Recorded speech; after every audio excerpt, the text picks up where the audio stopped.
after a little gap, the continuation of the second chapter, biological classification. So nutrition in bacteria. In previous class we studied about the bacteria. Bacteria ಅಂದರೆ ಏನು ಅಂತ last classes study ಮಾಡಿದ್ದೀವಿ, ಕೆಲವು bacteria ಬಗ್ಗೆ ತಿಳ್ಕೊಂಡಿದ್ದೀವಿ. So nutrition, ಹಾಗಾದರೆ ಆಹಾರ ಹೇಗೆ, how they are getting the food, ಯಾವ ರೀತಿ ಆಹಾರ ತಗೊಳ್ಳುತ್ತೆ ಬ್ಯಾಕ್ಟೀರಿಯಾ. ಅದರಲ್ಲಿ ಎರಡು ಗ್ರೂಪ್ ಆಗಿದೆ. ಒಂದು ಕೀಮೋಸಿಂಥೆಟಿಕ್ ಬ್ಯಾಕ್ಟೀರಿಯಾ, ಕೀಮೋಸಿಂಥೆಟಿಕ್ ಬ್ಯಾಕ್ಟೀರಿಯಾ. ಸೈನೋಬ್ಯಾಕ್ಟೀರಿಯಾ ಮಾತ್ರ ಫೋಟೋಸಿಂಥಸ್ ಮಾಡುತ್ತೆ, ಅದನ್ನು ಹಿಂದೆ ಸ್ಟಡಿ ಮಾಡಿದ್ದೀವಿ. ಜನರಲ್ ಆಗಿ ಸೈನೋಬ್ಯಾಕ್ಟೀರಿಯಾ ಫೋಟೋಸಿಂಥಸೈಸಿಂಗ್, ಅದರಲ್ಲಿ ಕ್ಲೋರೋಫಿಲ್ ಪಿಗ್ಮೆಂಟ್ ಇದೆ. ಬಾಕಿ ಉಳಿದಿರ್ತಕ್ಕಂಥ ಬ್ಯಾಕ್ಟೀರಿಯಾದಲ್ಲಿ ಕೀಮೋಸಿಂಥೆಟಿಕ್. ಏನು ಕೀಮೋಸಿಂಥೆಟಿಕ್ ಅಂದರೆ by using of chemicals they synthesise the food.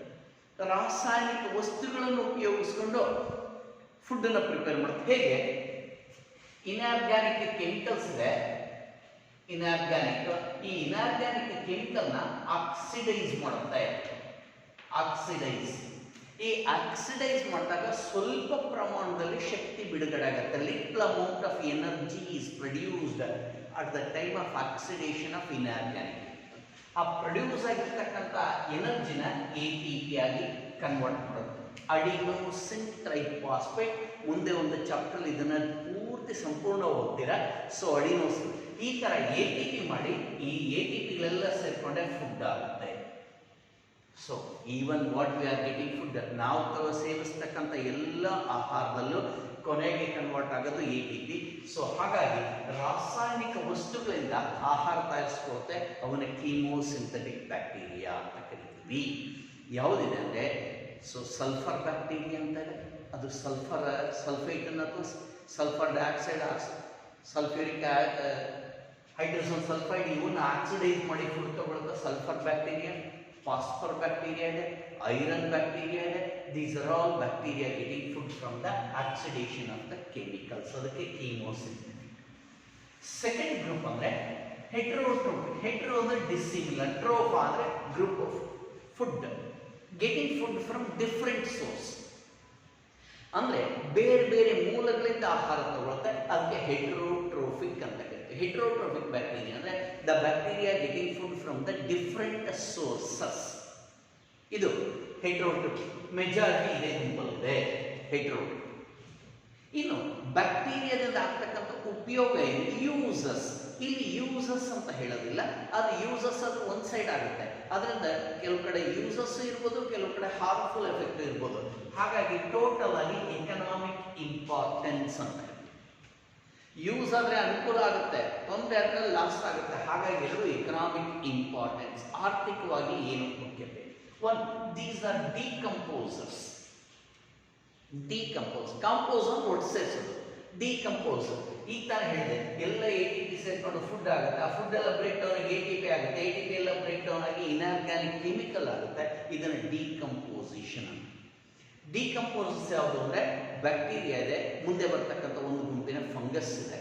ಇವೆರಡು ಡಿಕಂಪೋಸಸ್. ಇವಿರೋದ್ರಿಂದಲೇ ಭೂಮಿ ಮೇಲೆ ಡೆಡ್ ಪ್ಲಾಂಟ್ಸ್ ಆ್ಯಂಡ್ ಅನಿಮಲ್ಸ್ನ ಡಿಕಂಪೋಸ್ ಮಾಡುತ್ತೆ. ಸೊ ಡಿಕಂಪೋಸರ್ಸ್ ಆಗಿ ಕೆಲಸ ಮಾಡುತ್ತೆ, ಹಾಗಾಗಿ ನಮಗೆ ಅನುಕೂಲ ಆಗುತ್ತೆ. ಸೆಕೆಂಡ್, ವೆರಿ ವೆರಿ ಇಂಪಾರ್ಟೆಂಟ್ ಅಂದರೆ ಪ್ರತಿನಿತ್ಯ ನಾವು ಮನೇಲಿ ನೋಡ್ತೀವಿ, ಎವ್ರಿ ಡೇ ವಿ ಆರ್ ಅಕ್ರಾಸಿಂಗ್. ಏನು ಮನೇಲಿ ಹಾಲನ್ನು ಮೊಸರು ಮಾಡ್ತಾರೆ, ಹೇಗಾಗುತ್ತೆ ಸರ್? ಸಿಂಪಲ್ ಸರ್, ಒಂದು ಡ್ರಾಪ್ ಮಜ್ಜಿಗೆ ಹಾಕ್ತಾರೆ, ಹೆಪ್ ಮಾಡ್ತಾರೆ, ಮೊಸರು ಹಾಕ್ತಾರೆ. ಆ ಹೆಪ್ ಮಾಡಬೇಕಾದ್ರೆ ಅದ್ರಲ್ಲಿ ಏನಿತ್ತು ಸೇರಿಸ್ತಕ್ಕಂಥ ಇನಾಕ್ಯುಲಮ್, ಸೇರಿಸೋದನ್ನ ಇನಾಕ್ಯುಲಮ್ ಅಂತ ಹೇಳ್ತೀವಿ. ಏನಿತ್ತು ಆ ಮಜ್ಜಿಗೆನಲ್ಲಿ? ಬೇರೆ ಏನಿಲ್ಲ, ಲ್ಯಾಕ್ಟೋಬ್ಯಾಸಿಲಸ್ ಬ್ಯಾಕ್ಟೀರಿಯಾ ಇರುತ್ತೆ. Lactobacillus bacteria.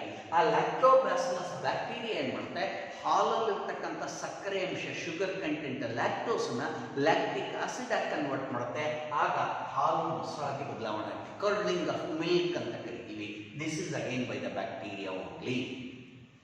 Next, antibiotics. Antibiotics common ಆಗಿ ಹೇಳ್ತೀವಿ, ಹುಷಾರಿಲ್ಲ ಅಂದರೆ ಆಂಟಿಬಯೋಟಿಕ್ಸ್. ಏನು ಆಂಟಿಬಯೋಟಿಕ್? ಆಂಟಿ ಅಂದರೆ ಅಗನಿಸ್ಟ್, ಬಯೋ ಅಂದರೆ ಲೈಫ್. ಕೆಲವು ಅಣುಜೀವಿಗಳು ಅಂದರೆ ಮೈಕ್ರೋ ಸೂಕ್ಷ್ಮಾಣುಗಳ ವಿರುದ್ಧ ಇನ್ನೊಂದು ಸೂಕ್ಷ್ಮಾಣುವಿನಲ್ಲಿ ಉತ್ಪತ್ತಿ ಆಗ್ತಕ್ಕಂಥ ವಸ್ತುವನ್ನು ಕೊಟ್ಟು ಇವನ್ನ ನಾಶ ಮಾಡ್ತೀವಿ. The chemical secreted by one micro organism destroy the other microorganisms are called antibiotics. So ಇದನ್ನು ಸಹ ಬ್ಯಾಕ್ಟೀರಿಯಾ ಮತ್ತು ಫಂಗಸ್ ಇಂದ ಪ್ರೊಡ್ಯೂಸ್ ಮಾಡ್ತೀವಿ. ಈಗ ಇಲ್ಲಿ ಸ್ಟಡಿ ಮಾಡೋದು ಬ್ಯಾಕ್ಟೀರಿಯಾ ಆಂಟಿಬಯೋಟಿಕ್ಸ್ ಪ್ರೊಡ್ಯೂಸ್ ಮಾಡ್ತಾ ಇದ್ದೀವಿ. ಹಾಗೆ ಕೆಲವು ಗುಂಪಿನ ಬ್ಯಾಕ್ಟೀರಿಯಾಗಳಿದೆ. ಈ ಬ್ಯಾಕ್ಟೀರಿಯಾಗಳೇನಾಗಿದೆ, ಗಾಳಿನಲ್ಲಿರ್ತಕ್ಕಂಥ ನೈಟ್ರೋಜನ್ ಅನ್ನ ಹೀರ್ಕೊಂಡು ಸಸ್ಯಗಳಿಗೆ ಕೊಡುತ್ತೆ. ಸಸ್ಯದ ಬೆಳವಣಿಗೆ ನೈಟ್ರೋಜನ್ ತುಂಬಾ ಇಂಪಾರ್ಟೆಂಟ್, ವೆರಿ ಇಂಪಾರ್ಟೆಂಟ್ ಅಂದ್ರೆ ನೈಟ್ರೋಜನ್. ಆದರೆ ಸಸ್ಯಗಳ ನೇರವಾಗಿ ಗಾಳಿನಲ್ಲಿರ್ತಕ್ಕಂಥ ಆಕ್ಸಿಜನ್ ತಗೊಳ್ಳೋದಕ್ಕಾಗಲ್ಲ. ಯಾವ ಫಾರ್ಮಲ್ಲಿ ತಗೊಳುತ್ತೆ? ಅದು ನೈಟ್ರೇಟ್ ರೂಪದಲ್ಲಿ ಮಾತ್ರ ತಗೊಳುತ್ತೆ. ಈ ಗುಂಪಿನ ಬ್ಯಾಕ್ಟೀರಿಯಾ ಇದೆಯಲ್ಲ, ನೈಟ್ರೋಜನ್ ಫಿಕ್ಸಿಂಗ್ ಬ್ಯಾಕ್ಟೀರಿಯಾ, ಕೆಲವೊಂದು ಸಸ್ಯದ ಬೇರುಗಳ ಗಂಟುಗಳಲ್ಲಿ ಮಾತ್ರ ಇರುತ್ತೆ. ಸೊ ಹೀಗೆ ಬೇರುಗಳಿದೆ ಅಂದರೆ ದೀಸ್ ರೂಟ್ಸ್, ಇವುಗಳಲ್ಲಿ ಸಣ್ಣ ಸಣ್ಣ ಗಂಟುಗಳಿರುತ್ತೆ. ಇವನ್ನೇ ರೂಟ್ ನಾಡ್ಯೂಲ್ಸ್ ಅಂತ ಕರಿತೀವಿ. Root nodules. ಇನ್ನು ಒಳಗಡೆ ಬ್ಯಾಕ್ಟೀರಿಯಾ ಇದೆ, ಅದು ನೈಟ್ರೋಜನ್ ಫಿಕ್ಸ್ ಮಾಡುತ್ತೆ. ಈ ಬೇರೆ ಗಂಟುಗಳಿರೋದು ಒಂದೇ ಒಂದು ಜಾತಿಯ ಸಸ್ಯಗಳಲ್ಲಿ ಲೆಗ್ಯೂಮ್ಸ್ ಅಂತ ಕರಿತೀವಿ, ಲೆಗ್ಯೂಮಿನಸ್ ಪ್ಲಾಂಟ್ಸ್. Last pathogens. ಇಲ್ಲಿವರೆಗೂ ಉಪಯೋಗ ಸ್ಟಡಿ ಮಾಡಿದ್ವಿ 4 ಪ್ಯಾಥೋಜನ್ಸ್. ಪ್ಯಾಥೋಜನ್ಸ್ ಅಂದರೆ ರೋಗಾಣುಗಳು. These bacteria causes disease in both plants and animals. ಸಸ್ಯಗಳಲ್ಲೂ ರೋಗ ತರುತ್ತೆ, ಪ್ರಾಣಿಗಳಲ್ಲೂ ರೋಗ ತರುತ್ತೆ. ಪ್ರಾಣಿಗಳಲ್ಲಿ ತುಂಬ ಈಸಿಯಾಗಿ ಅಂದರೆ ಕಾಲರಾ ಇರ್ಬೋದು, ಟೈಫಾಯ್ಡ್ ಇರ್ಬೋದು, even some kinds of the diseases are created by the food and tetanus ಇದೆ. ಹಾಗೆ ಸಸ್ಯಗಳಲ್ಲಿ ಸಿಟ್ರಸ್ ಕ್ಯಾನ್ಸರ್ ಅಂತ ಹೇಳ್ತೀವಿ. These are the disease caused by the bacteria. ಹಾಗಾಗಿ this is a one useful ಅಲ್ಲ, harmful activity. It causes all these are economic importance. Next mycoplasma. Mycoplasma very important. ಅಂದರೆ mycoplasma ಅಲ್ಲಿ these are smallest living organism. ಬದುಕಿರ್ತಕ್ಕಂಥ ಅತ್ಯಂತ ಚಿಕ್ಕದಾದ ಜೀವಿಗಳು ಅಂದರೆ ಮೈಕೋಪ್ಲಾಸಮ್. ಇದರಲ್ಲಿ ಸ್ಮಾಲೆಸ್ಟ್ ಲಿವಿಂಗ್ ಆರ್ಗ್ಯಾನಿಸಮ್ PPLO ಅಂತ ಹೇಳ್ತೀವಿ, pleuro pneumonia like organism. Pleuro pneumonia like organism, smallest living organisms. ಒಂದು ಡ್ರಾಬ್ಯಾಕ್ ಅಂದರೆ, ಸೊ ಹಿಂದೆ ಹೇಳಿದ್ದೆ, ಬ್ಯಾಕ್ಟೀರಿಯಾದಲ್ಲಿ ಸೆಲ್ ವಾಲ್ ಇದೆ, ಸೆಲ್ ಮೆಂಬ್ರೇನ್ ಇದೆ, ಹೊರಗಡೆ ಕ್ಯಾಪ್ಸ್ಯೂಲ್ ಇದೆ ಅಂತ ಹೇಳಿದ್ದೆ.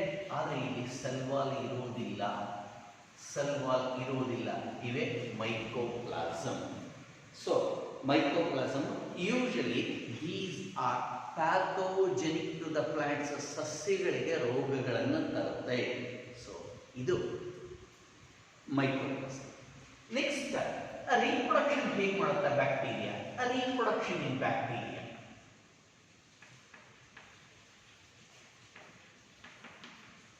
ಸೊ ತುಂಬ ಫಾಸ್ಟಾಗಿ ರೀಪ್ರೊಡ್ಯೂಸ್ ಮಾಡೋದು. ಹೇಗೆ ಅಂದರೆ, ಹೀಗೊಂದು ಬ್ಯಾಕ್ಟೀರಿಯಾ ಇದೆಯಾ, this is Aseel bacteria.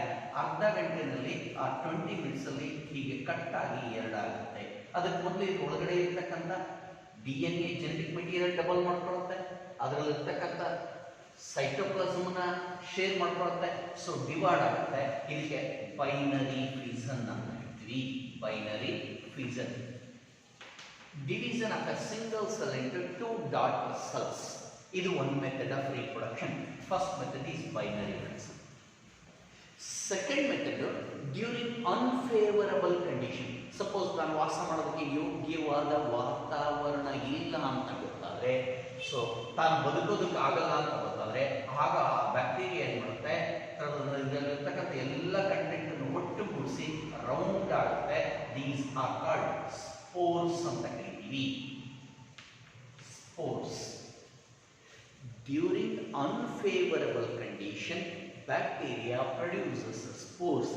These spores during the favourable condition, ಮತ್ತೆ ಯೋಗ್ಯವಾದ ವಾತಾವರಣ ನಿರ್ಮಾಣ ಆದಾಗ ಮತ್ತೆ ಇದು ಬ್ಯಾಕ್ಟೀರಿಯಾ ಆಗಿ ಬದಲಾವಣೆ. ಮೂರನೇದಾಗಿ ಸೆಕ್ಷುವಲ್ ರೀಪ್ರೊಡಕ್ಷನ್ ಇದೆ. ಸೆಕ್ಷುವಲ್ ರೀಪ್ರೊಡಕ್ಷನ್ ಏನು? ಸೆಕ್ಷುವಲ್ ರೀಪ್ರೊಡಕ್ಷನ್ ಹೇಗಾಗುತ್ತೆ?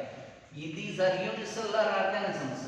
ಏನಿಲ್ಲ, 2 ಬೇರೆ ಬೇರೆ ಜಾತಿಯಾಗಿರುತ್ತೆ, ಒಂದೇ ಗುಂಪಿಗೆ ಸೇರಿರ್ತಕ್ಕಂಥ 2 ಬೇರೆ ಬೇರೆ ಜಾತಿಯಾಗಿರ್ತಕ್ಕಂಥ ಬ್ಯಾಕ್ಟೀರಿಯಾಗಳು ಸೇರಿಕೊಂಡು ಇದರಲ್ಲಿರ್ತಕ್ಕಂಥ DNA ಇನ್ನೊಂದಕ್ಕೆ ವರ್ಗಾವಣೆ ಮಾಡುತ್ತೆ. ಅಂದ್ರೆ ಏನಾಗಿದೆ, ಇದರಲ್ಲಿರ್ತಕ್ಕಂಥ ನ್ಯೂಕ್ಲಿಯರ್ ಕಂಟೆಂಟ್ ಅಥವಾ chromosome sorry not chromosome, D N A ಅಥವಾ ನ್ಯೂಕ್ಲಿಯರ್ ಮೆಟೀರಿಯಲ್ ಏನಾಗುತ್ತೆ ಒಂದು ಸೆಲ್ಲಿಂದ ಇನ್ನೊಂದು ಸೆಲ್ಗೆ ವರ್ಗಾವಣೆ ಆಗುತ್ತೆ. ಸೊ ಅದನ್ನು ಟ್ರಾನ್ಸ್ಫಾರ್ಮೇಷನ್ ಅಂತ ಕರಿತೀವಿ. ಅದೇ ಸೆಕ್ಷುವಲ್ ರೀಪ್ರೊಡಕ್ಷನ್ ಮೆಥಡ್. ಸೊ ಹೀಗೆ 3 ಮೆಥಡ್ಸ್ ಅಲ್ಲಿ ರೀಪ್ರೊಡ್ಯೂಸ್ ಮಾಡ್ತಾ bacteria: binary fission, post production during unfavourable condition, and sexual reproduction by transformation.